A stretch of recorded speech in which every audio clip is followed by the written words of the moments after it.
Behind me through the gates of this building is a world that has been strictly forbidden for outsiders to enter for centuries and home to one of the oldest monotheistic religions in the entire world. This is a Parsi fire temple and I'm not allowed inside. In fact, you are only allowed inside if you were born into the religion, so even if you converted, you'd never see behind these walls. Parsis are one of the most exclusive, wealthy and mysterious communities on earth, and they had a huge role in building the city of Mumbai, where I am right now. So today the objective is simple: get an insight into this community and hopefully meet some Parsis. Let's go.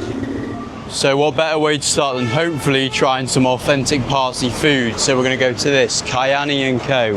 And you can find Parsi cafes pretty much all over Mumbai. So we're going to give it a go now. All right, we will take a seat here. Okay, they brought over a menu, but I'm not allowed to film on my camera, only on my phone. So you can see it's pretty restricted in here as is. So I'll keep it simple. We're going to go for an Irani tea. We're going to try a veg dansak, which apparently is one of the Parsi special dishes. And I'll try a chicken tikka roll and maybe also some of the chicken or mutton puffs. But this is the mutton puff here. So it's got like a little lid what can come off, and it's full with what looks like keema, what's incredible. Also the chicken tikka roll has arrived, what looks actually really nice. And then we've got the dansak, which I guess they're like rice, almost looks like mealworms, which is a little bit scary, but... Alright, we'll give this mutton puffs a go anyway, so... That is one of the best things I've eaten in India. I'm not even joking. So Parsi food tends to be not very spicy. They use a lot of like sweet and sour tastes. But this is perfect. Wow. Onto the chicken roll. Essentially the chicken sandwich. So here we go. Pretty good. Well, this sauce is very sweet. And there's also butter. So it's a bit greasy, so I'd say maybe 7 out of 10. I'd give the puff a 10 out of 10. It's perfect. Then we're going to try the main course, which is this dansak, ominous brown looking liquid with this rice, a brown spiced whole grain rice. I just looked it up. Anyway. Rice. It's quite simple. It's rice. It's got a bit more of a tang to it. But this vegetable, like similar to a dal, if you tried in India. Not spicy at all, but quite fragrant. Yeah, I'm going to smash this down. So for that entire meal that cost 745. I've definitely had cheaper meals, but obviously that was way more food than you probably need just for one person. And we are out of there. Real shame that I could not properly film and had to use my phone. The quality was really good and the decor in there was actually really unique. Very different to any other restaurant you will find in India. Anyway, onwards with our journey. Trying the food is one thing, but if I really wanted to understand this community, I actually had to meet some Parsis. So after a lot of phone calls with friends of friends, I managed to find someone willing to meet me in a place of their choosing. Now honestly, I was pretty nervous going into this, and I really didn't know what to expect from a community very few outsiders ever see. But hopefully by the end of the day, I'll understand why such a small community has had a huge impact on Mumbai. Okay, I'm gonna go meet my Parsi contacts now, but what I didn't tell you is we're meeting them inside a Parsi colony, which are called Baugs, which are essentially these gated communities where people live in like this. However, I'm not sure I'm going to be able to take my camera through, or at least while filming, so I'm going to pack it away and I'll put it back on once I've met with my contacts inside. Okay, I am now inside the Parsi colony, inside this beautiful garden with these lovely houses, and we've got my new acquaintances, Sharmek and also Sharmek. So what would you say it is to be Parsi? So Parsi is a community of people who follow good thoughts, good words, good deeds. Zoroastrianism is the religion what Parsis follow? Yeah. Yes, okay, very correct. It is originated from Iran.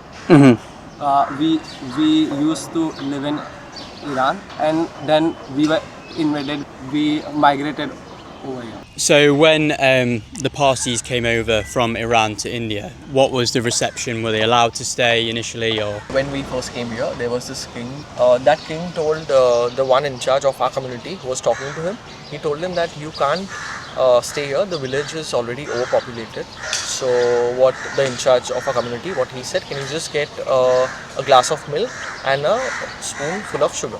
So he added the sugar in the milk, he just mixed it up, and the person in charge, he said, we'll be like sugar, we'll add to the milk and we'll add the sweetness to the milk and it won't even change anything.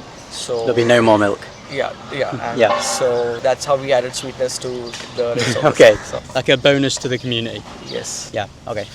And so you two are two different members of the Parsi community. What are you in the community and what are you? So he's a priest in our community. So there is this place called Fire Temple it's where we worship. So it's a sacred place. Not everyone is allowed except for Parsis. Yes. There's a process. First you take a shower, then you recite a prayer.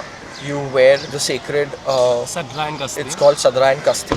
I Then can show it to you right now. Okay. Yeah. Oh, you have? Am I okay just to... Yeah, sure.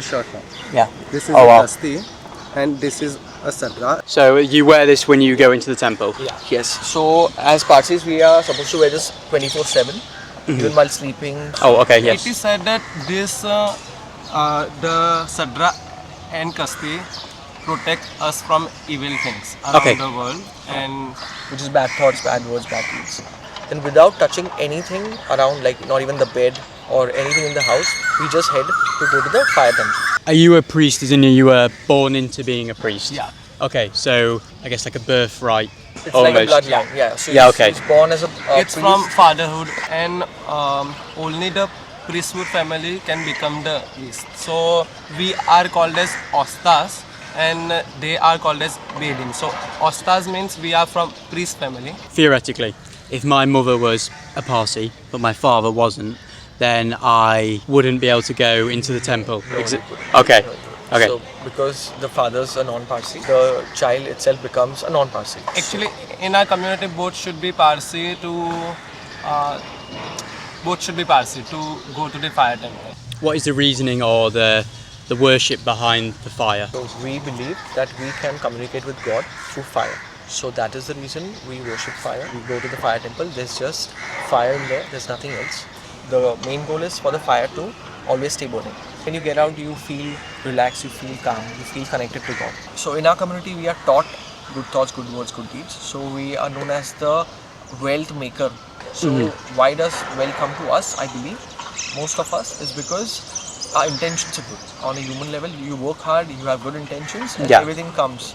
So Follow good morals, exactly. what serve you well as well. Don't cheat anyone, don't lie to anyone. Parsi temples are restricted to only Parsis, and also, for example, we're in this, gated community, and like obviously I didn't tell anyone this, but when I was coming in, obviously I had to check and then have you guys come over so that we could actually come in. Why is it that it's almost like exclusive? Maybe that's the right word. No offense to anyone, but when you enter, I'm sure even you experience, when you came inside the colony, it was calm, peaceful. Very peaceful. No chaos. Like outside it's a different world, inside it's a completely different world. Yes. So to maintain that peace and calm and serenity, that's what we choose to just keep it To ourselves. limited to us. Yeah. No offense to anyone else. So Say when people pass away, what is your tradition? A lot of Christians may choose to be buried, as an example. there's this space which we call the Tower of Silence. So it's like a big well. Okay, you're not allowed to go inside. Not even as Parsis, we are not allowed to go inside. Are you as a priest allowed to go? Okay. No, Even we no. can't go inside. Even the priest can't go inside. They take the body to the well and they just place it there. They don't bury it, they don't burn it. What used to happen is vultures used to eat them. So our belief was that even after you die, just do something good and just leave. So, you feed someone out of your own body when you die. Right, okay, so then it goes back to the world almost. Exactly. So when I was doing my research online, I obviously saw there was, I think, roughly about 50,000 Parsis in Mumbai at the minute, and there used to be quite a bit more. So what do you think is the future for the community going forward? So the good news is that we are increasing slowly. That's what we got to know recently. Yeah, there are people marrying outside. That's okay. That's their own will and choice. And also there's this trust known as Parsi Panchayat. So that helps underprivileged Parsi families to grow more. If you could have one thing you would say to the world about the Parsi community, what would it be? Follow good thoughts, good words, good deeds, regardless of your religion. Your intention will get you further in life. That's my belief. So yeah. Anything you want to add? Dhansa Kaju. Dhansak is the food, usually stuff. Okay, yeah, okay. So, Try the food. After chatting for a while, my perception has changed a lot and I started to feel a lot less anxious. I was kindly invited in for tea, which I can't lie felt pretty special. After wondering if I'd get to make this whole meeting happen. Apparently, you get the biscuit and then just pop it in there. Okay, Yeah. like that one. And do I stir it or just dip it. dip it? Okay, like Yeah. this. And then I get it on the spoon, Yeah. And like this one. yeah. Okay, nice one. Very nice. Salty, but also like a little bit sweet. and the tea's like absorbed into it. The evening basically then unravelled into me getting to witness a Parsi football tournament, try some more food, and by the end of it didn't really feel like I was filming anymore, more like I was just hanging out with a bunch of friends. It's definitely an evening I'll never forget. Yesterday I started this video outside one of the Parsi fire temples where I was an outsider and not allowed inside, but I ended the day after going in a Parsi colony, meeting some Parsis and had a really fun evening. Here I am now stood outside the Taj Hotel, one of the most important landmarks in Mumbai. But what a lot of people don't know is this wasn't just built for luxury, it was built by a Parsi man. So the story goes that he tried to enter a hotel during the British rule, but essentially he wasn't allowed because of a white-only policy. So he decided to build this palace to completely outshine them. And I think that is the perfect metaphor for the Parsi community. Exclusive, small in number, and their future may be uncertain, but they continue to have an incredibly important impact on Mumbai today, with pretty much their fingerprint on every major building in the city. But what I want to convey most of all is that Parsis are kind, educated and fun people. Thanks for joining me on this venture, and I will see you in the next one.